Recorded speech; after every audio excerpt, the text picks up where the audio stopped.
A glimmer of hope in the effort to end the conflict in Iran. U.S. and Iranian negotiators believe they have a draft agreement for a short-term deal, according to U.S. officials familiar with the negotiations. But both countries still need to sign off on this deal. Christian Cordero has the latest from Washington, D.C.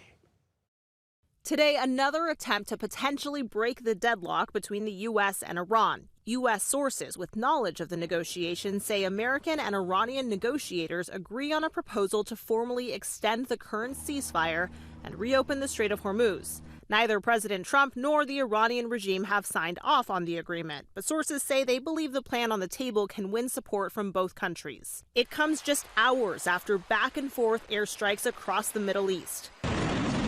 The Iranian military released this video claiming to show missile launches. ABC News has not been able to verify the video. U.S. Central Command says it struck Iranian drones near the Strait of Hormuz last night. Soon after, Kuwait's air defense systems intercepted an Iranian missile. If that wasn't intercepted, I can see that this entire war would have been kicked back off and we would have gone back into major combat operations. Even as negotiators work out a ceasefire extension, today both the U.S. and Iran accuse each other of violating the current agreement. Iranian state media read a statement today from its supreme leader, accusing the U.S. of trying to create division to compensate for what it calls failures. If top U.S. and Iranian leaders agree on the new proposed deal, the crucial Strait of Hormuz would gradually reopen over the next 60 days, with the U.S. ending its naval blockade there and Iran loosening its grip.